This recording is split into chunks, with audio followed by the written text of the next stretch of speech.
Oh boy! So check this out. Before I do this, I, in no way, shape, or form, was gonna watch this because I knew they woke it up, and I was like, I'm not taking one for the team for this one. Someone else is gonna have to. So on the battlefield, while I was in the trenches watching other stuff, the drinker has watched Robin Hood. Are you ready? I'm sure we're going to be laughing.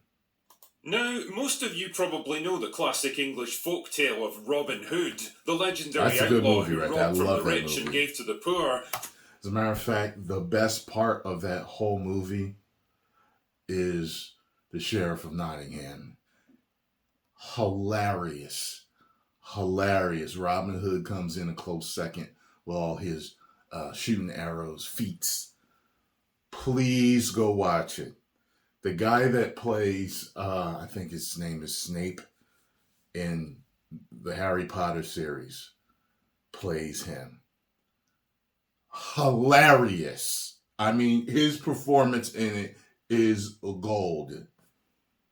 Protecting the downtrodden people of Nottingham from the tyrannical rule of Prince John and his corrupt sheriff. It's all good stuff that neatly dovetails with the modern Hollywood worldview that it's morally okay to steal other people's property and forcibly redistribute their wealth however you see fit, as long as your victims are rich people. Well, at least until the people doing the stealing become rich themselves and inexplicably discover a newfound passion for law, order, and...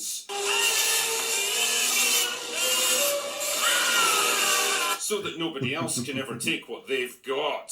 But let's not think about that too much, because thinking for yourself is dangerous, don't you know? The very obvious problem with the original version of Robin Hood is that not only was he an aristocratic nobleman, and therefore a member of the ruling class, but he was also part of the worst demographic group of all. The patriarchy. Clearly, what we needed was a fresher, less offensive, and more diverse take on the character. Something that would address the sins of the past and carry us forward into a bright, shining future. Something more suited to modern audiences. Enter Director X. With his new show on Canadian TV. Ever wondered what it would be like if Robin Hood was a strong, independent, bisexual black woman, and her band of merry men were a funky, anti-authoritarian hip-hop group, and Sherwood Forest was a low-rent housing project, and Prince John was a rich property developer? Well, wonder no longer, dear viewer, because it's... See, I hadn't seen any commercials for this or anything. I just happened to see like a thumbnail for a video that was talking about, and I was like, wait a minute, there's a Robin Hood series where they... Okay. My absolute honour to present to you Robin Hood, or Robyn Hood, surely the ultimate modern remake for modern audiences. And damn, what a treat it was to watch this one. The first episode alone was almost more than I could handle. In fact, I regularly found myself checking my watch and remarking, oh my goodness, I can't believe I've been watching this for 30 minutes already. It barely feels a second over 3 hours. Anyway, the story picks up in the fictional working-class Canadian city of New Nottingham. Because truly, nothing says gritty urban drama like the land of maple syrup and ice hockey, where Robyn and her hip-hop group, The Hood, have broken into a construction site so that they can shoot a music video. And oh my goodness, check out the funky beats they're dropping here. We don't do the flashy, gotta help me live.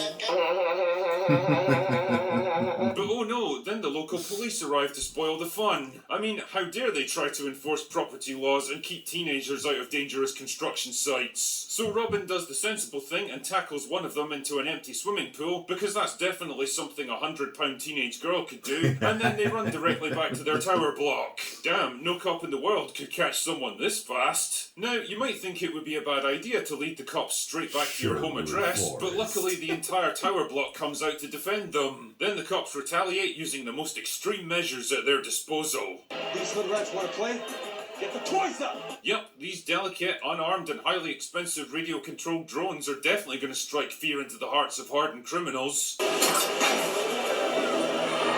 Oh. Anyway, Anyway, the cops leave, and this is where we get to know our gang properly. There's Robyn herself, who I'm guessing likes to party pretty hard with the boys, if you catch my drift. Fill up the condom jar if you need a re-up. Classy as.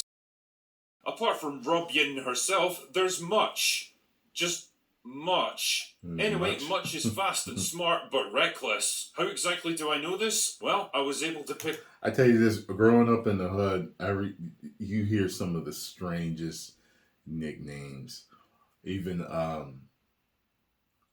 Charlie Murphy was talking about that in one of his, backstage interviews for Chappelle's show. He's talking about like how you met all these different characters, like, all these weird names. There's the stereotype stuff like the Tay-Tay and Nay-Nay stuff, but Much, I never heard that one before. That's interesting. Pick up on some of the subtle hints woven into the screenplay, you see. You're fast and you're smart, but don't be reckless.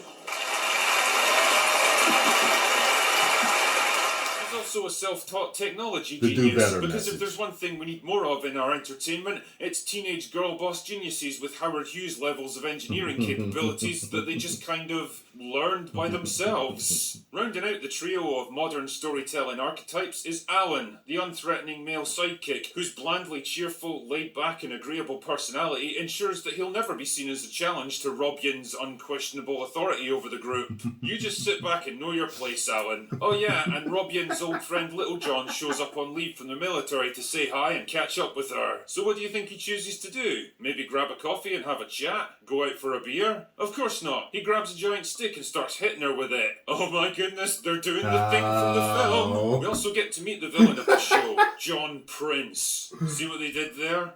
You must have a IQ of 160. And in a show with so much diversity on display, it's nice to see that a white man gets to make an appearance as a greedy, corrupt, avaricious property tycoon. What are the odds, eh? He's also got a thing for ancient treasure, like this charming collection of gold coins in his ivory tower. I wonder if this particular plot point might become relevant later. Anyway, John plans to demolish the Sherwood housing project to make way for new developments, and naturally the local residents aren't happy about this, so they stage a protest at his headquarters led by Robyn's activist mother. But By the way, it was in another video that I did that a few of you,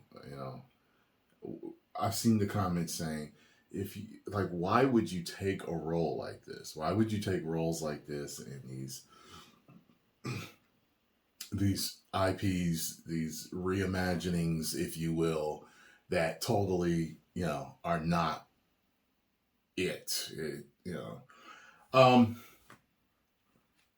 propaganda, whatever you want to call them. The actor's life is hard. And I guarantee you, the majority of the actors that take the roles that they take them because they need to eat. They need to pay their bills. And they'd rather swallow their pride and do something that they possibly, do a role that they possibly could regret later just so they can pay their bills and eat, and maybe take a role that might propel them, even though they actually don't want to do it. I know plenty of them, and it's not easy. It's better if you have some type of trust fund to live off of while you're chasing your dream of acting, because, it is not an easy job. That's why they make documentaries and, stuff about people that do make it, a lot. It's because it's hard. You hear stories about people living in their cars and being homeless. Well, the majority of those people that end up living in their cars and are homeless and had to do this and do that, those aren't the success stories. It's the minority of those actors that have those crazy homeless stories, So, yeah, they just trying to eat. Trust me, I got a friend that did a role, and when I saw what she did, I was like, why did you do that? I was like, that. It was kind of minor, but what she was in it was major. This guy that I ain't gonna even tell y'all what he did, but when I saw it, I was like, bruh, nah. Nah. But hey, it got him. I think it got him more roles after. But I wouldn't have did that if I was him. But it is what it is. But John's not about to stand for that kind of. So he sends the police to arrest her, and Like I remember when I first started acting, I was asked to play the R word. Ist. I was asked to play that in the beginning of a movie, and I was supposed to be like trying to snatch a girl or coerce her or whatever, and I was like, no. I was like, no. I can't have my first role be something like that. Not even my second or third. But there's certain roles I just don't want to play. You know what I mean? Especially because of stereotypes. So you would never see me in a, movie shucking and jiving, dancing, and acting all, eyes bucking and grin. I mean, there's certain you can dance in a movie or a show, but the black people know what I'm talking about. There's a certain type of dancing that's what people will call tap dancing now. You're not gonna see me doing that. oh no, she gets shot and paralyzed in the melee. I wonder what the show could be alluding to with this particular piece of visual symbolism. Nah, I got nothing. Anyway, Robyn and her sister want to take them to court, but naturally they don't have enough money to pay the legal fees. Unless... But Drinker, you paragon of social justice, I hear you say. Surely a one-of-a-kind historical treasure like this would be almost impossible to sell, because the only people who could actually afford it would have to know that it was stolen property, and therefore wouldn't be interested in buying it. Well, you need to silence that bigotry and keep those questions to yourself, mister. Director X has got this one in hand. Now ask yourself this. If you had to infiltrate a heavily guarded building at night, what kind of disguise would you choose to wear to help you blend into the shadows? Well, if your answer is a glow-in-the-dark neon mask, then congratulations. You've truly ascended to the same intellectual as Robyn and her merry, diverse individuals. But wouldn't you know it, John Prince and the Sheriff of New Nottingham just so happened to be there for a secret meeting at that precise moment in the middle of the night. And a fight breaks out, and naturally John and the Sheriff choose to use the most logical and effective weaponry available to billionaire businessmen and law enforcement officers today: medieval swords and spears. But that's okay, because Robyn has something even better up her sleeve.